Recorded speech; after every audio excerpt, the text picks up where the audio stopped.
Welcome back to Learn PHP on Codecademy. We're in the ordered array section. This is creating arrays with short syntax.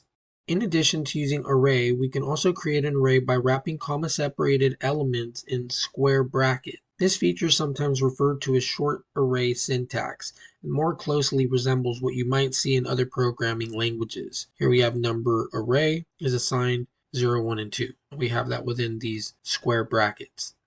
In the code above, we created the variable number array and assigned as its value an array containing the numbers 0, 1, and 2. Number 0 is located at the 0th location index, and number 1 is at the first, and the number 2 is at the second. Let's compare using short array syntax with invoking the array function. Here we have string array, and it's assigned array with first element, second element.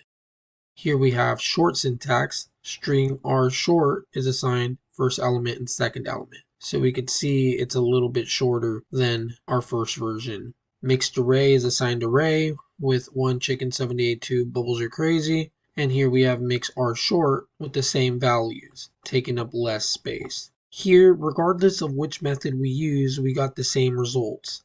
When constructing arrays, we can also place each element on its own line to make it easier to read. Here we have long array, and it's assigned this array with the numbers 1 through 6, and we do place each element on its own line, just to make it a little easier to read. Let's practice creating some short syntax arrays. Our instructions say we're going to create 2 arrays with the same elements. The first element should be PHP, the second element should be popcorn, the third element should be 555.55.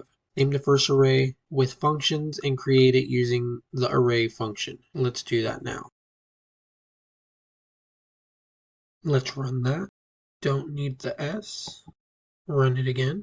We do pass. 2 says, now create the second array. Name it with short and create it using the short array syntax. Reminder, the first element should be PHP, second popcorn, the third element should be 555.55.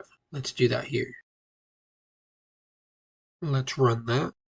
And we do pass, and both work. So what we're learning here is how to create arrays using short syntax. And that is opposed to using the array function invocation. Instead of doing that, we could save a couple keystrokes and do it this short way using square brackets. If you guys are understanding that, you guys are getting short array syntax, and I'll see you in the next one.